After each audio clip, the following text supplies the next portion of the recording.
बाल विकास विषय में हमने जीन पियाजे का परिचय और उसके जो सिद्धांत के संप्रत्यय हैं उनके बारे में तो जान लिया है, यानी स्कीम, स्कीमा, अनुकरण, अनुकूलन, संरक्षण, विकेंद्रीकरण, तुल्यीकरण और संज्ञानात्मक संरचना, ये क्या थे, उसके संप्रत्यय थे।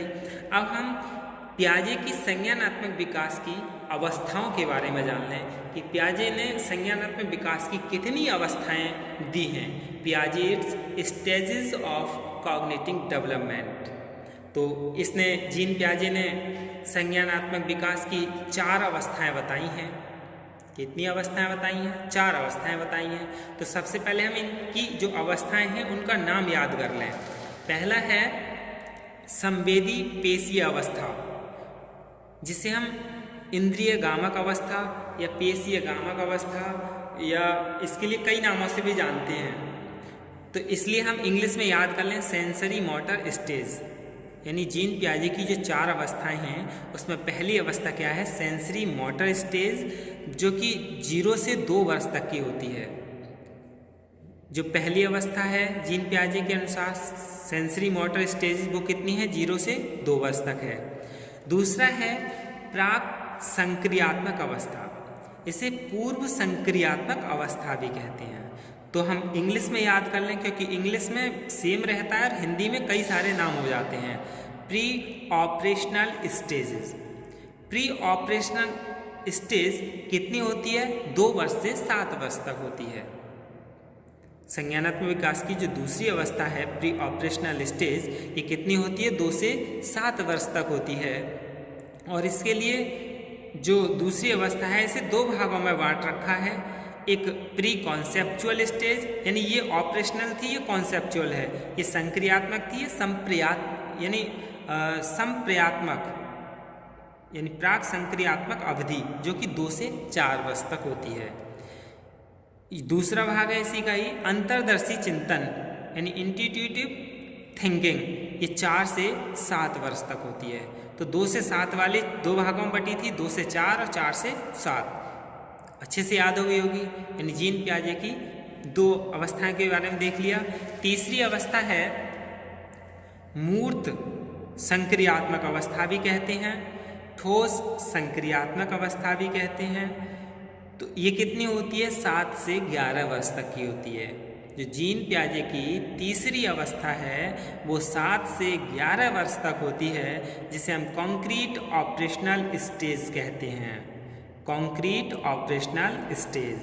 चौथी है औपचारिक संक्रियात्मक अवस्था, अमूर्त संक्रियात्मक अवस्था, रूप संक्रियात्मक अवस्था। इसके 3 नाम हो गए और इसका इंग्लिश में एक ही नाम है, क्या? Formal operational stage. ये कितनी होती है? 11 वर्ष से ऊपर, यानी 15 या 20 वर्ष तक चलती है। तो जीन पियाजे ने जो संज्ञानात्मक विकास की अवस्थाएं दी थी वो 4 अवस्थाएं थीं। चारों के नाम अच्छे से याद हो गए होंगे। पहली कौन सी थी? संवेदी गामक अवस्था, यानी सेंसरी मोटर स्टेज। दूसरी प्री कॉन्सेप्चुअल स्टेज। तीसरी कंक्रीट ऑपरेशनल स्टेज और चौथी थी फॉर्मल ऑपरेशनल स्टेजेस। तो अब हम इन्हें याद करने का तरीका कैसे याद करें? इंग्लिश में याद कर लें और इनका क्रम जरूर याद कर लें। नाम तो याद हो जाएंगे कि इनकी 4 अवस्थाएं हैं, कौन सी हैं, नाम सबके याद हैं, लेकिन क्रम जरूर याद होना चाहिए।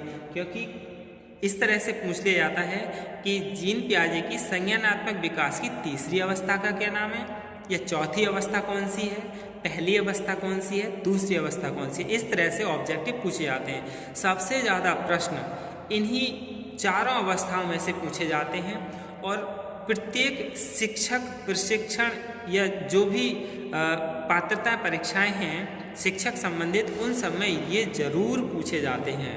इनके क्रम पूछ लिए जाते हैं, इनकी विशेषताएं के बारे में पूछ लिया जाता है, इनकी एज के बारे में पूछ लिया जाता है, और जीन पियाजे की संज्ञानात्मक विकास की कितनी अवस्थाएं हैं, इस तरह से इसमें से पूछ लिया जाता है। सबसे ज़्यादा प्रश्न इसी में से बनते हैं।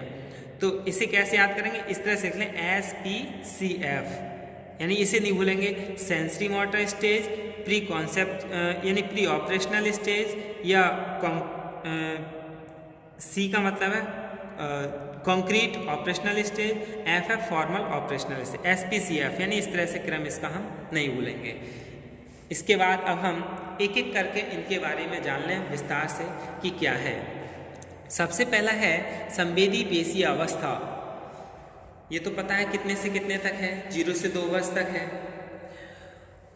इसकी मुख्य विशेषता एक है और इसे कंठस्थ याद कर लें, वस्तु स्थायित्व। ये सबसे ज़्यादा पूछा जाता है, यानी संवेदी पेशीय अवस्था में क्या आती है, वस्तु स्थायित्व है। तो ये आता है कि वस्तु स्थायित्व किस अवस्था में आता है, जीन पियाजे की किस अवस्था में वस्तु स्थायित्व होता है। तो पहली अवस्था में होता है, इसका नाम क्या है, सेंसरी मोटर स्टेज, इंद्रिय गामक अवस्था, संवेदी पेशीय अवस्था, संवेदी गामक अवस्था में होता है। इसका मतलब क्या है कि वह ये पदार्थों का अस्तित्व हमेशा बना रहता है, ये समझने लगता है। जैसे कि कोई वस्तु है, यदि कोई इस आयु वर्ग का बच्चा, कौन सा 0 से 2 वर्ष तक का, जिस खिलौने से खेल रहा हो उसे छिपा दिया जाए तो वह प्राय उस खिलौने को ढूंढने की कोशिश करता है, किंतु 5 या 6 मास के बच्चे में ऐसा नहीं पाया जाता है। 1 से 1.5 वर्ष की आयु में बच्चा अपनी इंद्रियों में समन्वय कर लेता है तथा आव्रयात्मक क्रियाओं की दृष्टि से उसका विकास पर्याप्त तेजी के साथ होता है। फिर उसमें तरह तरह के कार्यों को करने एवं उनके परिणामों को प्रेक्षित करने की प्रवृत्ति बढ़ती है। इसलिए पियाजे ने शिशु को एक नन्हे वैज्ञानिक का नाम दिया है। अब ये भी याद कर लेना होगा, यानी नन्हे वैज्ञानिक का नाम किसने दिया है, पियाजे ने। पियाजे ने शिशु को नन्हा वैज्ञानिक कहा है। इसके बारे में पता चल गया। पहली जो अवस्था थी इसमें क्या है, वस्तु स्थायित्व की विशेषता विकसित होती है, यानी बच्चा वस्तुओं को उनके नाम से पहचानना, चीज़ों को इधर उधर करना, चीज़ को मुंह में डालकर उसका अध्ययन करना, उन्हें निश्चित वर्गों में रखना सीखते हैं, यानी स्वाभाविक रूप से पहचानना और अवधारणा बनाने की प्रक्रिया में गलतियां करते हैं। इस विशेषता की विकास की आधारशिला कहा जाता है। तो वस्तु स्थायित्व किसमें होता है, संवेदी गामक अवस्था में। दूसरा प्राक संक्रियात्मक अवस्था, कितने से कितने तक है, 2 से 7 वर्ष तक है। इसमें क्या होता है कि भाषा विकास होता है। ये भी याद कर लें, यानी भाषा विकास कितने होता है, दूसरे वाले में, प्राक संक्रियात्मक अवस्था में, यानी भाषा का विकास भी इसमें होता है। और स्थायी संप्रत्यय का निर्माण, तर्क पर आधारित विश्वास भी इसी अवधि में प्रकट होता है। स्थायी कॉन्सेप्ट भी इसी में होता है। इस अवस्था में बालक पार निगमनात्मक तर्क की, यानी पार निगमनात्मक तर्क की विधि अपनाने लग जाता है। इस प्रकार के तर्क की मुख्य विशेषता यह है कि यदि 2 वस्तुएं किसी एक विशेषता या पहचान की दृष्टि से समान हैं तो बच्चा उन्हें सभी विशेषताओं में समान मान लेता है। जैसे किसी भी आदमी के चित्र को देखकर, पापा और महिला के चित्र को देखकर मम्मी कहने लग जाता है। इस तरह की कई भ्रांतियां बालक में समाविष्ट रहती हैं, जिनका निराकरण विकास की आगे की जो अवस्था है उसमें करता है, जिसे हमने 2 भागों में बांटा है। पहला है पूर्व संक्रियात्मक अवस्था, जो कि 2 से 4 वर्ष तक होती है। इसमें क्या होता है कि भाषा में मौखिक, जो बच्चा है वो भाषा में मौखिक प्रतीकों सहित सभी प्रतीकों के माध्यम से घटना और वस्तुओं के प्रस्तुतीकरण तरीकों को सीख जाता है। यह आयु मोटे तौर पर 2 या 4 वर्ष के बीच होती है। व्यवहारों में बच्चा परिवेश से परे अपने जगत का विस्तार करने की क्षमता का प्रदर्शन करता है, यानी इस अवस्था पर बच्चा अपनी अहम केंद्रित प्रकृति को ग्रहण कर लेता है। तो इसके बाद फिर क्या है, अंतर्दृष्टि चिंतन विकसित हो जाता है। दूसरा जो कि 4 से 7 वर्ष तक है। इसमें कोई क्रमबद्ध तर्क नहीं होता है। इस अवधि में बच्चे कार्य प्रणाली या नियम के अर्थ को नहीं समझते हैं, क्योंकि प्रत्येक नियम की कुछ तार्किक विपरीतता होती हैं। बालक क्षेत्रफल घटाना, गुणा, भाग करना सीख जाता है। जैसे 4 गुणा 2 बराबर 8, और 8 को हम 2 से भाग दे दें तो 4 फिर से प्राप्त हो गया। वह मूर्त वस्तुओं का वर्गीकरण करने में सक्षम हो जाता है। तो मूर्त इसलिए कहे जाते हैं क्योंकि इनका सीधा संबंध वस्तुओं से होता है।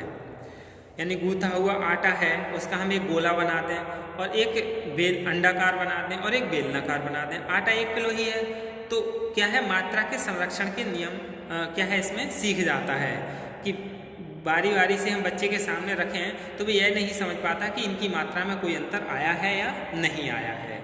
इसके बाद है तीसरी अवस्था यानी मूर्त संक्रियात्मक अवस्था। इसमें क्या है, ये 7 से 11 वर्ष तक होती है। यह अवस्था यानी 11-12 वर्ष तक चलती है। प्राथमिक शिक्षा की अवस्था भी कहते हैं इसे। इस अवस्था की प्रमुख विशेषता यह है कि बच्चा मूर्त वस्तुओं या परिस्थितियों के माध्यम से स्वक्रिया द्वारा कई धारणाएं या संप्रत्यय गढ़ लेता है। तो मूर्त चिंतन किस अवस्था में करने लगता है बालक? तीसरे वाले में, यानी कॉन्क्रीट ऑपरेशनल स्टेज में। इस प्रकार वह अपने आस पड़ोस पर्यावरण की चीज़ों, व्यक्तियों, भार, आयतन और वर्ग आदि के संबंध में अपने खेल या अन्य क्रियाओं के माध्यम से संप्रत्यय विकसित कर लेता है। इस अवस्था के अंतिम दौर में अर्थात 12 वर्ष की आयु के निकट वह प्रत्यावर्तन की धारणा को भी ग्रहण कर लेता है। जैसे वह तराजू के माध्यम से संतुलन एवं वस्तुओं के माध्यम से जोड़ना, घटाना, गुणा करना प्रक्रियाओं को सीख जाता है। जैसे मान लें इसमें a + b बराबर क्या आ गया, c आ गया, तो बच्चा बता देगा c बराबर a + b, यानी इस तरह का वह चिंतन करना समझने लगता है। फिर है रूप संक्रियात्मक अवस्था यानी औपचारिक फॉर्मल ऑपरेशनल स्टेज, जो कि 11 से 15 तक या उससे ऊपर यानी 20 वर्ष तक चलती है। यह किशोर अवस्था के प्रारंभ से लेकर परिपक्वता अवस्था तक चलती है। यह संज्ञानपरक विकास की दृष्टि से विकास की सर्वोच्च अवस्था कही जाती है, सबसे उच्च अवस्था। इसके अंतर्गत चिंतन, तर्क की प्रवृत्ति अत्यंत उग्र रूप में देखी जाती है। व्यक्ति अपनी इस अवस्था में परिकल्पना, निर्माण एवं परिकल्पनाओं के परीक्षण के माध्यम से समस्या के समाधान की क्षमता विकसित कर लेता है। इस अवस्था में बच्चे को चिंतन प्रक्रिया पूर्णतः लचीली, व्यवस्थित और प्रभावी तथा वस्तुनिष्ठ तरीके से सुसंयोजित रहती है। बालक समस्या का समाधान वास्तविक रूप से सोच समझकर आसानी से कर लेता है, यानी चौथी अवस्था जो है जीन पियाजे की उसमें। तो इन 4 अवस्थाओं के बारे में हमने जान लिया जीन पियाजे के। अब इसके बाद हम जीन पियाजे का सिद्धांत का यानी शैक्षिक उपयोगिता और एरिक एरिक्सन के सिद्धांत की शैक्षिक उपयोगिता के बारे में जानेंगे। धन्यवाद।